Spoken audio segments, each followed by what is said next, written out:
எல்லாருக்கும் வணக்கம்.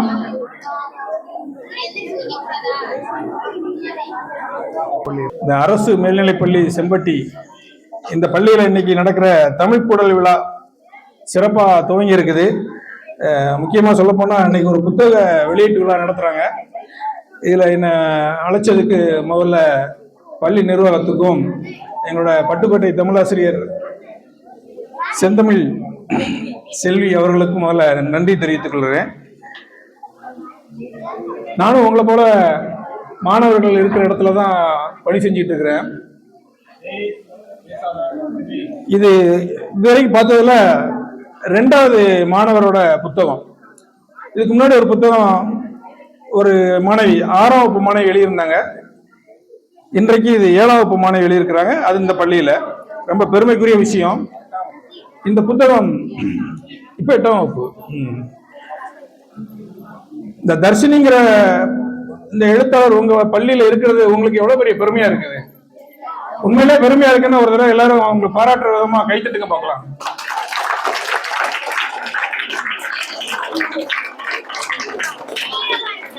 பொதுவா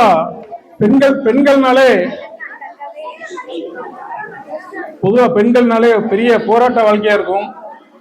அந்த போராட்ட வாழ்க்கையை தான் இன்னைக்கு இந்த புத்தகம் வெளியிட்டு நிறைய போராட்டத்தை கடந்துதான் வந்திருக்கு. ஏன்னா கடந்த 2 மாசத்துக்கு முன்னாடியே வெளியிட வேண்டிய புத்தகம் நிறைய இடைஞ்சல்கள் தடைகள் எல்லாத்தையும் மீறி இன்னைக்கு இந்த இடத்துல இன்றைக்கு வெளியிட்டு இருக்கிறோம். அது ஒரு பெருமையான விஷயம் தான். இன்னைக்கு இவ்வளவு போராட்டத்துக்கு அப்புறமும் நம்மளால முடியுது அப்படிங்கிறது. இந்த புத்தகத்தோட பேர் என்ன தெரியுமா உங்களுக்கு? தம்பி உங்களுக்கு தெரியுமா? தலை சிறந்த மாணவன். இது வரைக்கும் ஆச்சு. பெரிய பெரிய எழுத்தாளர்கள்னா ஒண்ணு அவங்க பேர் வாங்கணும்னா அவங்க பேரை எடுத்துட்டு அவங்களோட மனைவி பேர்ல இல்ல மகள் பேர்ல ஒரு பெண்கள் பேர்ல எழுதுவாங்க. ஏன்னா பெண்கள் பேர்ல எழுதினாதான் போய் எல்லாரும் மக்கள்கிட்ட போய் சென்றடையும் அப்படின்னு சொல்லி. ஆனா இல்ல பெண்களை பத்தி எழுதுவாங்க. அப்படி எழுதினாதான் சமுதாயத்துல போய் எல்லாருக்கும் போய் சென்றடையும், நம்ம பேர் வாங்கலாம் அப்படின்னு நினைச்சு எழுதுவாங்க இது வரைக்கும் எழுத்தாளர்கள். ஆனா இன்னைக்கு நம்ம மாணவர் தர்ஷினிங்கிற மாணவி தலை சிறந்த மாணவன் சொல்லி ஆரம்பிச்சிருக்காங்க பாருங்க. ஒரு பெண் எழுத்தாளர் ஒரு மாணவன்கிற பேர்ல எழுதியிருக்காங்க. இது ஒரு மாற்றமான விஷயம். ஏன்னா இவ்வளவு நாள் ஆண்கள் பூரா பெண்கள் பேர்ல எழுதி தன்னோட பேரை காப்பாத்திக்கணும், பேரை வெளியே கொண்டு வரணும் அப்படின்னு நினைச்சிட்டு இருந்தாங்க. ஆனா ஒரு பெண் இன்னைக்கு மாணவன் அப்படிங்கிற பேர்ல தலைப்பை வச்சு ஒரு புத்தகத்தை எழுதியிருக்கிறாங்க. அது பெரிய பாராட்டுக்குரிய விஷயம். இந்த பாராட்டுக்கும் அவங்களுக்கு ஒரு கைத்தட்டு கொடுத்தீங்கன்னா நல்லா இருக்கும். இந்த புத்தகத்தை பத்தி அறிவோம்னா இந்த புத்தகத்துல இது வரைக்கும் 4 கதைகள் இருக்கு. அத்தனை கதைகளையும் 4 கதைகளையும் பார்த்தீங்கன்னா நீங்க அனுபவிச்ச உங்களுக்கு தெரிஞ்ச விஷயமா தான் இருக்கும். உங்களுக்கு தெரியாத எந்த விஷயமும் இருக்காது. ஆனா அத உங்களுக்கே கொண்டு கொடுக்குறாங்கன்னா அது உங்களுக்கு எளிதா புரியும்படி கொண்டு வந்திருப்பாங்க. ஆனா உங்களுக்கு புரியுற அளவுல அவங்க எழுதியிருப்பாங்க. அந்த எழுத்து உங்களுக்கான எழுத்து இல்ல, பெரியவங்களுக்கான எழுத்து. பொதுவா சொல்லுவாங்க சிறார் எழுத்து அப்படிம்பாங்க. அதாவது சிறார் எழுத்து என்ன தெரியுமா? சிறார்னா யார் தெரியுமா? சிறாருங்கிறது சிறுவர்களை தான் சிறார் சொல்லிட்டு இருக்காங்க. அதையும் சுருக்கிட்டாங்க. சிறுவர்களுக்கான எழுத்து அப்படிங்கிறாங்க. சிறார் இலக்கியம் அப்படின்னா சிறுவர்களுக்கான இலக்கியம் அப்படின்னு சொல்லுவாங்க. அந்த சிறுவர்களுக்கான இலக்கியம் அப்படின்னு சொல்றதுல பெரியவங்க சிறுவர்களுக்காக எழுதுவாங்க. இன்னொன்னு சிறுவர்கள் படிக்கணும், சிறுவர்கள் மட்டுமே படிக்கணும் அப்படிங்கிறதுக்காக எழுதக்கூடிய பெரியவர்கள் எழுத்து தான் அப்படி சொல்லிட்டு இருந்தாங்க. ஆனா உண்மையிலே அது இல்லை. சிறார் இலக்கியம் என்பது சிறார்களே எழுதணும். அந்த ஒரு அடிப்படை தான் இன்னைக்கு வந்துகிட்டு இருக்கிறது. அந்த நோக்கத்துல இன்னைக்கு நம்ம பள்ளியில் உள்ள இந்த மாணவி சிறார் எழுத்துங்கிறது தான் உண்மையான சிறார் எழுத்து. சிறுவர்களுக்கான எழுத்தே உண்மையான சிறார்களுக்கு எழுத்து இதுதான். இந்த புத்தகம் உங்களுக்கு ஒரு மாடல் தான், உங்களுக்கு ஒரு மாதிரி தான். இன்னைக்கு 7ஆம் வகுப்பு முடிச்சு 8ஆம் வகுப்பு போற இந்த பொண்ணு எழுதியிருக்கிறாங்கன்னா இன்னும் உங்ககிட்ட 12ஆம் வகுப்பு வரைக்கும் இருக்கிறீங்க.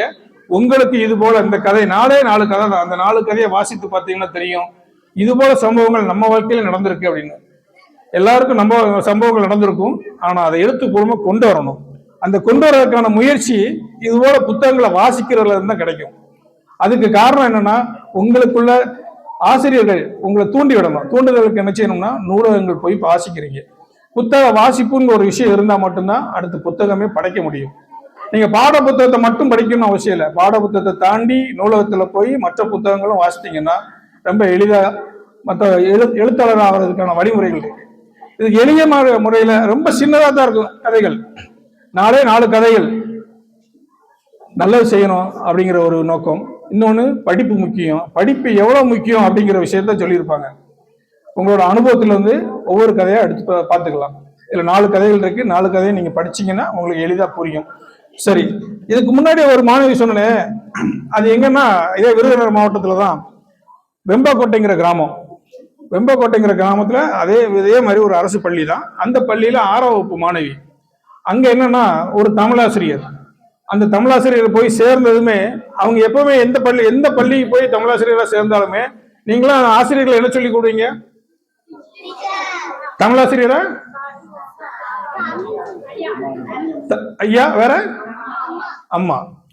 ஆனா அந்த ஆசிரியர் மட்டும் மாணவர்களோட நெருக்கமா பழகி தமிழ் அம்மாங்கிறத தவிர தாண்டி தமிழ் அம்மாவை தாண்டி தமிழ் அத்தைன்னு சொல்ல அளவுக்கு பழகிட்டாங்க. அவங்க தமிழ் அத்தை, வெம்பக்கோட்டையில இருந்து தமிழ் அத்தையா இருப்பாங்க. அவங்கள சுத்தி எல்லாருமே இந்த மாணவர்கள் எப்ப பார்த்தாலும் அத்தை அத்தை அத்தைன்னே சொல்லிட்டு இருப்பாங்க. நாங்க ஒரு முறை போயிருந்தோம். அங்க போயிருந்தா ஒரு வகுப்பறைய நூலகமா மாத்திக்கிட்டாங்க இவங்களே. ஏன்னா பள்ளியில நூலகம் கிடையாது. இவங்கிட்ட இருந்த சிறுவர் புத்தகங்களை பூரா எடுத்து நிரப்பி 50க்கும் மேற்பட்ட புத்தகங்களை வச்சு பரப்பி வச்சு மாணவர்கள் எப்பொழுதும் அங்கதான் இருக்கணும், இருப்பே அங்கதான் இருக்கும்.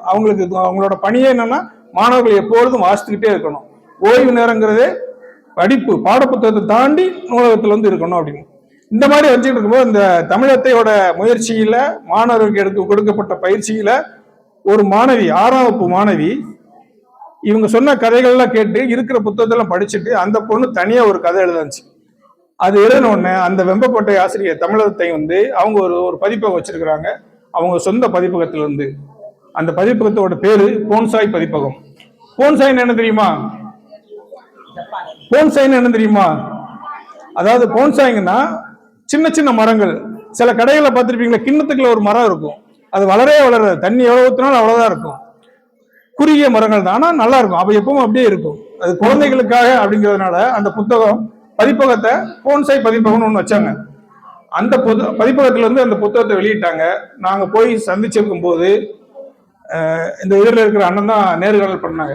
என்னன்னா அந்த பொண்ணுகிட்ட கேட்கிறோம், எப்படிமா எழுத ஆரம்பிச்சீங்கன்னு. எனக்கு பாட புத்தகத்தை தவிர மற்ற புத்தகமே படிக்க மாட்டேன் அப்படின்னாங்க. எங்க தமிழத்தை வந்த பிறகுதான் எல்லா புத்தகத்தையும் வாசித்தேன். எனக்கு 50 புத்தகத்துக்கு மேல வாசித்துட்டேன். அத்தனை புத்தகம் வாசித்த பிறகு என்னால எழுத முடிஞ்சது. எழுதுன இப்ப நான் ஒரு எழுத்தாளராக இருக்கேன் அப்படிங்கிறாங்க. எத்தனை வகுப்பு மாணவி? 6ஆம் வகுப்பு மாணவி என்னவா இருக்காங்க? எழுத்தாளராக இருக்கேன் அப்படின்னு சொல்லி பெருமையா சொல்றாங்க. அவங்களே தெரியுது நான் ஒரு எழுத்தாளர் அப்படின்னா மாணவிங்கிற ஒரு தகுதியை தாண்டி எழுத்தாளர்கள் பெரிய உயர்வா தெரியுது அவங்களுக்கு. அதை ரொம்ப பெருமையா சொன்னாங்க. அந்த நிகழ்வு அந்த எழுத்தாளரை உருவாக்கின அந்த தமிழத்தை பேர் தங்கத்துறை ரசி அப்படிங்கிற தமிழாசிரியர். இன்னைக்கு அவங்க சாத்தூர் அரசு பள்ளியில வேலை பார்த்துட்டு இருக்கிறாங்க. இந்த நிகழ்வை நாங்க எடுத்து வெளியிட்டும் போது அந்த விகடன் பத்திரிகையில தகவல் சொல்லி கொடுத்திருந்தோம். அவங்க எல்லாம் பார்த்துட்டு கடைசியில் அந்த பணிக்காகவே அந்த தங்கத்துறைசி தமிழத்தைக்கு அவள் விகடன்ல இருந்து விருது கொடுத்தாங்க. ஒரு நல்ல முயற்சி, ஒரு மாணவிய ஒரு எழுத்தாளர் ஆக்கியிருக்கீங்க அப்படிங்கிற ஒரு நல்ல முயற்சி, அந்த நூலகம் உருவாக்கியிருக்கீங்க, வாசிப்புக்கு நல்லா உதவி பண்றீங்க அப்படிங்கிற ஒரு காரணத்துக்காக அவங்களுக்கு விருது கொடுத்தாங்க. அவள் விகடன்ல இருந்து சிறந்த பெண்மணிங்கிற விருது கொடுத்தாங்க. இப்படி ஒவ்வொரு பள்ளியிலையும் ஒவ்வொரு ஆசிரியர், தமிழாசிரியர் தான் செயல்படணும்னு அவசியம் இல்லை, ஏதோ ஒரு ஆசிரியர் மாணவர் மேல அக்கறை கொண்டு அவங்களோட தனித்திறமையை வெளிக்கொண்டு வந்தாங்கன்னா எல்லா பள்ளியிலையுமே, நம்மளோட அரசு பள்ளியில பாத்தீங்கன்னா எல்லா மாணவர்களுமே சிறந்த மாணவர்கள் தான், யாரையுமே குறை சொல்ல முடியாது. எல்லாருக்கும் தனித்தனி திறமைகள் இருக்கு. ஆனா அந்த திறமைகளை வெளிக்கொண்டுறதுக்கு நம்ம ஆசிரியர்களோட உதவி இருக்கணும். ஆசிரியர்களோட உதவி இருந்தா நிச்சயமா எல்லா திறமைகளையும் வெளிக்கொண்டு முடியும். அந்த வகையில இன்னைக்கு இந்த தலை சிறந்த மாணவன்கிற புத்தகத்தை வெளிக்கொண்டுறதுக்கு நிறைய ஆசிரியர்களோட ஒத்துழைப்பு தான் காரணம். அடிப்படையில ஒரு ஆசிரியர் இன்னைக்கு வந்தோன்னா நான் கவனிச்சேன், அந்த தொடக்கப்பள்ளி ஆசிரியர் பேரை சொன்னவொடனே உங்களோட உற்சாகமான கைத்தட்டுதலை வரவேற்பை பார்க்கும் போதும் புரிஞ்சுக்கிட்டேன் அவங்க எந்த அளவுக்கு உங்களோட கலந்து உங்களோட இணைந்து செயல்பட்டு இருக்காங்க, உங்களை எந்த அளவுக்கு ஊக்குவிச்சிருக்கிறாங்க அப்படிங்கிறது. அப்ப வந்தவொடனே சொன்னாங்க, தர்ஷினிக்கு ஊக்குவிப்பு இவங்க தான், அதாவது விதையாக இருந்தது இவங்க தான் அந்த 5ஆம் வகுப்பு வரைக்கும். அதுக்கப்புறம் படிப்படியா அவங்க எடுத்து வந்துட்டாங்க அப்படிங்கிற விஷயத்த சொன்னாங்க. அந்த ஆரம்ப கட்டத்துல போடக்கூடிய விதை உரம் இதுதான் நமக்கு சரியான மூலதனம். அடிப்படைங்கிறது ஸ்ட்ராங்கா இருக்கணும். எப்பவுமே வெளியில வந்து சும்மா பேசிட்டு பளிச்சுன்னு காட்டக்கூடாது, எப்பவுமே ஸ்ட்ராங்கா இருக்கணும்.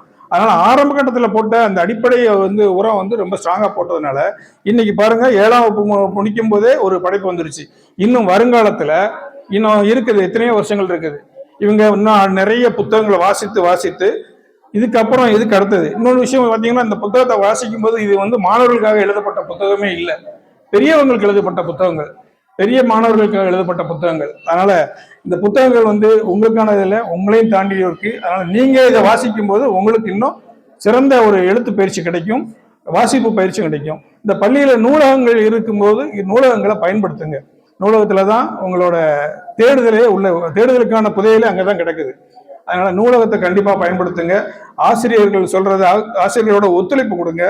ஆசிரியர்கள் உங்களை நல்ல இடத்துக்கு தான் கொண்டு போவாங்க. யாருமே தவறான வழிக்கு, தவறான பாதைக்கு வழிகாட்ட மாட்டாங்க. அதனால ஆசிரியர்களோட ஒத்துப்போங்க. இந்த புத்தகங்களை தொடர்ந்து வாசிங்க.